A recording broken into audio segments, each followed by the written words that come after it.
The headlines: a new audit report reveals concerning fraud risk in relation to the highly debated Solomon Islands Economic Stimulus Package (ESP). The University of the South Pacific officially opened the Solomon Islands campus, and the Building Capacity in Statistics and Audit project launched in Honiara. Hello, you're watching SIBC's TV News Bulletin. I'm Sharon Nanao. A new audit report reveals concerning fraud risk in relation to the highly debated Solomon Islands Economic Stimulus Package (ESP).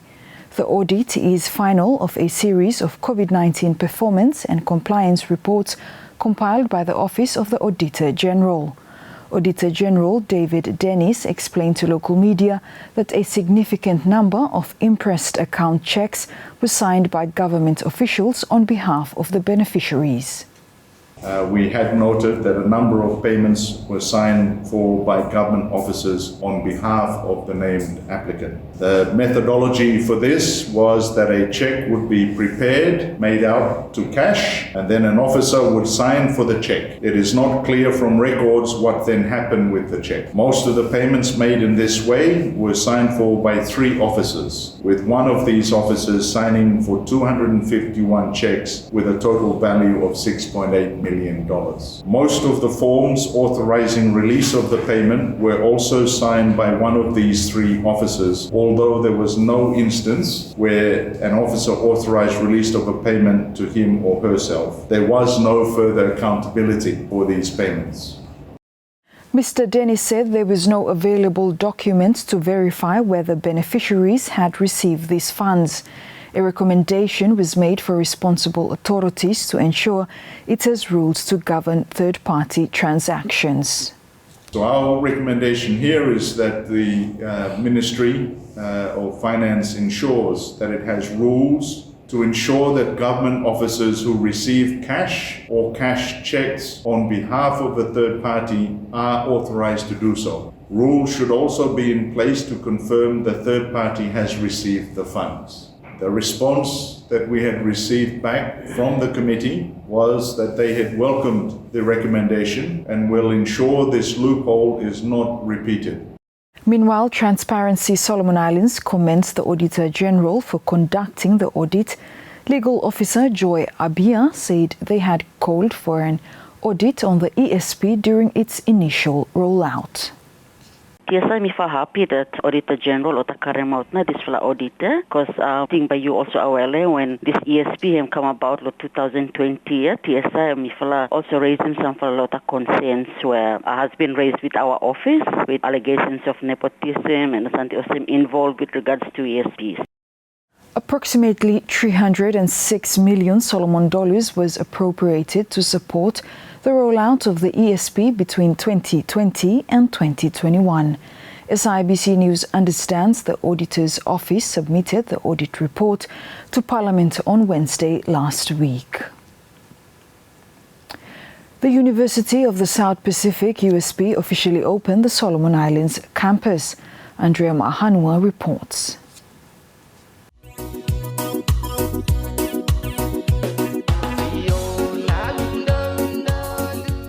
The University of the South Pacific, USP, on Thursday officially opened its Solomon Islands campus. In his remarks at the campus opening, USP Vice Chancellor and President, Professor Paul Alawalia, reflected on the campus construction journey. The journey for this new campus began close to 20 years ago when discussions first started to build a campus to meet the growing needs of the Solomon Islands. So it's been a long time coming. Other potential locations for the campus were explored, and in July 2015, this particular site was identified by the Solomon Islands government and assigned for this development. Not long after, the university signed a financing agreement in November 2016 with the Asian Development Bank of close to $17 million to build the first phase of this new campus. This included a clean energy financing partnership facility component of $1.5 million. Then, in February 2020, we signed a contract with the China Harbor Engineering Company Limited, CCHEC, to build this campus. However, in March of that year, in 2020 March, the Solomon Islands declared a state of public emergency and all international passenger flights were suspended. It was not until April 2021 when the first Czech personnel arrived on a charter flight and the mobilization of workers to this site commenced in May 2021. There were more interruptions as community transmissions of COVID-19 led to rigid vaccination requirements. But finally, in July 2022, construction work resumed at full pace. And despite these challenges, which included the shortage and delay in shipment of materials, we're here this morning to finally celebrate the opening of this world-class facility. Professor Aluwalia said the campus was planned and built with emphasis on it being green and sustainable. And we are proud of the central focus on green, environmentally sustainable features. Directly across from us is our solar PV farm, which is powering the entire campus during the day. We're also using LED lighting throughout the entire campus to reduce our overall power consumption, and we have double redundancy generators that include battery backup energy for critical infrastructure, such as our computer server room. Now, directly behind our library, which is just located here, we have the capacity to harvest about 90,000 liters of rainwater, and I'm pleased to inform you that we've passed stringent quality testing certification by the local water authority. We also have the latest fire safety technology with automated fire shutters and a variety of alarm systems. Meanwhile, Acting Prime Minister Honorable Bradley Tovasia said the opening of the campus is a milestone and the realization of a lifelong dream for the country. This is more than a building. It is a beacon of hope, a center of learning, and a cornerstone of transformation for our nation. Today we celebrate not only the opening of this campus, but also the realization of a long-held dream for the Solomon Islands. This institution represents a new era in education, one that will transform all lives of our youth, uplift the communities, and advance our nation's development. Education is at the heart of transformation, and this campus ensures that students across our islands, thank you for the song, regardless of where you come from, have access to the wild, close tertiary education. It offers a pathway to the future, a chance to pursue their dreams while contributing to the growth and success of our nation. Andrea Ma'ahanwa for SIBC TV. The Building Capacity in Statistics and Audit Project, including the Household Income and Expenditure Survey 2024 to 2025 and the National Economic Establishment Census 2024 was launched. Mary Manilegua with more. Building Capacity in Statistics and Audit, CAPSA project, including the Household Income and Expenditure Survey 2024 to 2025 and the National Economic Establishment Census 2024 was launched in Honiara. Supported by the World Bank, the CAPSA project aims to enhance the availability and quality of official statistics and audits in the country. In his remarks at the launch, Ministry of Finance and Treasury, Permanent Secretary Makini Dentana says the project has two main components. I just want to highlight two main components. One is, of course, the support to the Office of the Auditor General, and as I've said, to the Government Census Office. So that is one of the key outcomes of this project as far as support to the Office of the Auditor General. So, ladies and gentlemen, the CAPSA project is aimed to support improvement in the quality and availability of audit and official statistics in the country. This will include a systematic process of building the institutional capacity, resourcing and training of staff in both the Office of the Auditor General and the Solomon Island Statistics Office over the next 5 years. Meanwhile, Auditor General David Dennis says the project is part of a larger response that is needed for his office to effectively carry out their duties. So whilst this project will help provide a targeted response to the overall capacity challenges, it is only part of a much larger response that is needed for my office to be delivering effectively on our mandate. Our vision is one where we will have local skills to deliver international standard audits which are up to date and fully compliant with annual statutory reporting expectations, as well as the delivery of regular high-quality performance or special audits in areas of public interest. I think one of those you probably all noticed is circulating today. Mary Manilegua, SIBC TV. Now more than 200 students received their qualification awards from the University of the South Pacific Solomon Islands graduation ceremony in Honiara. 229 students received their qualification from the University of the South Pacific Solomon Islands graduation ceremony in Honiara on Friday. In his remarks at the graduation ceremony, USP Vice Chancellor and President Professor Paul Aluvalia said the ceremony celebrates the graduates' milestone in the journey of learning and personal growth. Graduates, what an exceptional day this is. A day when we gather to celebrate the remarkable achievements and boundless potential of each graduate seated before us. Today, as we stand on the precipice of new beginnings, I'm both honored and delighted to address you as the Vice Chancellor and President of our beloved USP. Today, we gather to celebrate a milestone in the journey of learning and personal growth. This commencement ceremony, which in many countries it's called a commencement ceremony rather than a graduation, marks the start of a new chapter, a continuation of the story that each of you is writing with diligence, passion, and perseverance. As you sit today wearing the cap and gown that symbolizes the years of effort you have invested, I urge you to reflect on the incredible developments that brought you to this very moment. Your hard work, late nights, and unwavering commitment have all paid off, equipping you not only with knowledge, but with the resilience to face tomorrow's challenges. Professor Paul Aluvalia said the education provided by USP has equipped the graduates to be catalysts for transformative change in the Blue Pacific.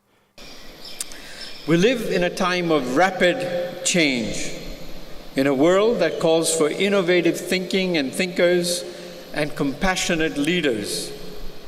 The education you have received has prepared you to be contributors and catalysts for positive transformation of our Blue Pacific continent. Remember, the greatest advancements are born from the bold ideas and unyielding spirits of those who dare to dream. As you venture forward, hold on to the values that your university cherishes: integrity, inclusivity, and curiosity. Speaking to SIBC News, two of the graduates said they are happy to finally completed their studies. Okay, diploma project management, Bami encouraging people out there, especially working class, where you like taking qualification and adding more skills and experience. Blue, Bami encouraging okata for take up na enroll for diploma project management lo USP. Have one for online cohort there. So being a working class and being a mother of 3 boys, it's a challenge, yeah? But with the support I have from my families, my friends, and even at work colleagues, they are flexible with my time. So because of them, now me able for achieving this one. For women out there, it's not the end of the world. Like if you reach out, there's a lot of opportunity with USP, not USP Selava, even Sinu too. For me right now, I feel emotional, at the same time very happy, Yeah, last year I lost my mom, and him one of the toughest time for me in life. But reaching this moment, but me feel happy, and I know that my mom is smiling down on me from heaven, and me happy too much for taking paper today, not only for myself but also for the friends below me and our family members below me, where I also graduate today. Generally, journey below me, I'm eventful too much, in the sense that me come across him time when me happy, time when me sorry, time when me find him hard, me like give up, but then me not give up because me see people supporting me. At program we take politics and social work.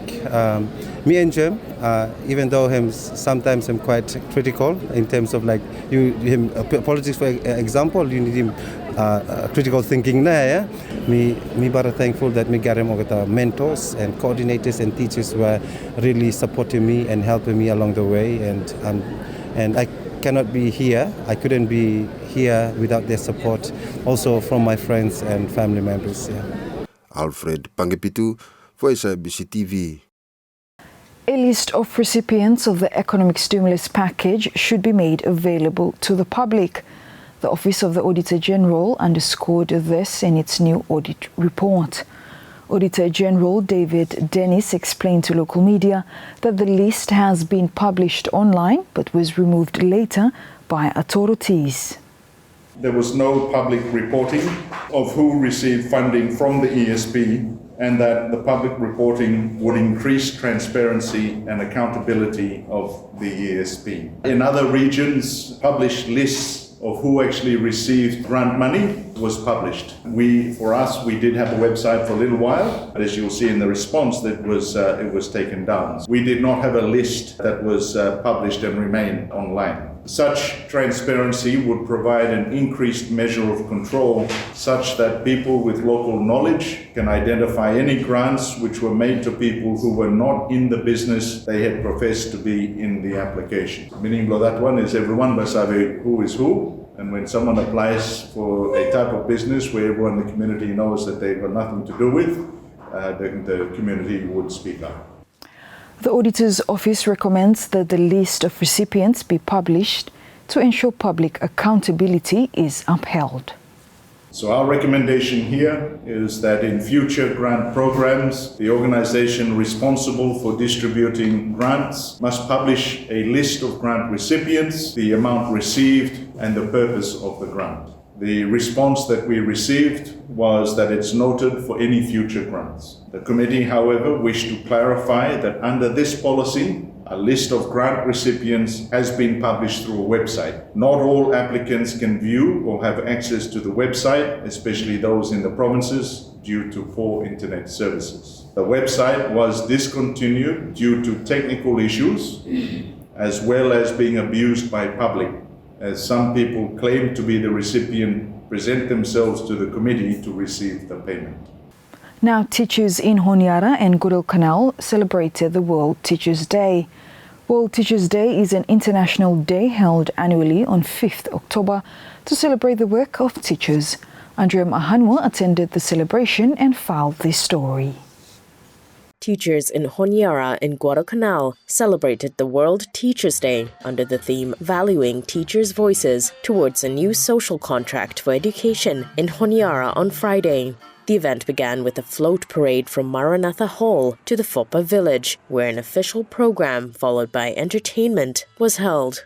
Permanent Secretary for the Ministry of Education and Human Resource Development, Dr. Franco Rodi, emphasized the theme calls for recognition of teachers' efforts in providing quality education. The theme underscores the urgency of engaging the teachers to address the challenges they face, but most importantly, to acknowledge the benefit from the expert knowledge and input they bring to education. Ladies and gentlemen, it is worthwhile to reflect on the teachers' valuable contribution to our education system. It is recognized that the right to quality education means the right to qualified teachers or teacher whose professional status is acknowledged like any other professions. Meanwhile, President of the Solomon Islands National Teachers Association, Andy Tosasai, said the theme underscores the need to empower teachers in education. The theme highlights how important it is to include and empower teachers in education. When we listen to the ideas and experiences, we can create a better learning environment that respects and supports everyone. This new agreement should make sure teachers feel valued and have the tools they need to succeed in today's complex world. Let's work together to make a space where teachers can strive and take on leadership roles in shaping education. By valuing their voices, we improve education for all future generations. SIBC News also met with 2 teaching professionals during the program. Thank you for the support we give to teachers, but we also need the support that the parents give to their children at home, because education always starts at the home, and of course not every child gets that. So as teachers, we try and best plan for too, because sometimes we have to play the parent role because it's not available to some of the children. But if just everybody can work together, because they say that it takes a village or a community to raise a child. We were going down and someone had a sign saying thank you to all the teachers. So thank you for that, and thank you for recognizing the day that today is for every teacher. Very important for the teachers, because what by you providing for Pikinini or Pikinini for the belief to Maslohemia. So if you give a wrong information or Pikinini too, by go wrong too, yeah. So that is first thing. Another something is that for teachers, you have to have love for Pikinini, yeah? So that you have a teaching, because at Pikinini local class below you know only Pikinini below, yeah, from different families, from different places. So when you have that love in teaching, then that for love must also go for the Pikinini, yeah? So that you can do your best so that Pikininis have a learning good. So if you don't have that love within your teaching career, then it's always a block doing best play for teaching Pikinini below you. So because it is the only reason why you are there. If you just go there no more for something else, then you will find it difficult, because you will have this Pikinini, there's so many of them, and they have come from different backgrounds, and the only love can be able that you can do your best for teaching what Pikinini. Andrea Ma'ahanwa for SIBC TV. Over 25 million Solomon dollars was granted to large produce exporters under the economic stimulus package. The Auditor General latest audit report revealed that funding was allocated to ensure businesses would continue to buy and export their produce. Auditor General David Dennis explained large sums of funds were paid directly to the businesses involved without formal application. What we found was that these large grants were paid directly to businesses. There didn't appear to be any formal application or approval process. The payment vouchers provided to us included payment documentation, but none included either the proposal by the business to support the grant or details of the assessment undertaken by the ESP Oversight Committee. A total of just over 25 million was given to timber, copra, cocoa and kava exporters to buy product, and none of them were required to repay this money once they sold that product. The Auditor's Office recommended that funds provided to large exporting businesses should be in the form of loans and not gifts. So if the purpose of the grants was only to ensure that companies continued to purchase copra, timber, cocoa and kava to support the economy around production of these products, then those funds could have been in the form of an interest-free or low-interest loan that the companies could repay once they had sold their product. We did note that this was the approach taken in other countries as well. Also, in the absence of a formal reporting mechanism, it meant that there was no record as to whether these businesses continued to purchase the products or how much they spent on those products. So there was one example where a timber business received a second grant, and the payment documentation for that grant indicated that the ESP Oversight Committee had checked to see if the company had continued to buy timber following the initial grant. However, there was no analysis of whether the timber purchased with the first grant had been sold or what happened to the proceeds of any of sale that had occurred. In response to the audit recommendation, the ESP Oversight Committee has reserved its position due to the nature of the policy. Government is currently developing a new Auditor General Act. Mary Manilegua with more. government is currently developing a new Auditor General Act. Permanent Secretary of the Ministry of Finance and Treasury, Makini Dentana, revealed during the official launching of the CAPSA project on Wednesday. Mr. Dentana says government in June this year has approved the policy recommendations. The new act is part of government's fundamental reform plans. As part of the, I'd just like to highlight here that as part of the government fundamental reform, the government is working closely with the Office of the Auditor General to develop a new Auditor General Act or legislation, and I'd just like to inform all of you this morning that in June this year, the government approved the policy recommendation together with the instruction to finalize a new Auditor General bill. He says the policy and the new legislation framework will cover areas that aims to strengthen the function of the Auditor General. And the policy and the new legislation framework will cover areas which include to strengthen the function of the Auditor General, to establish the National Audit Office, known as the Office of the Auditor General, and the National Audit Fund. The other area that the new legislation framework will cover is to create a position of the Deputy Auditor General to perform the function of the Auditor General if he is unable for any reason to do so. The other function is to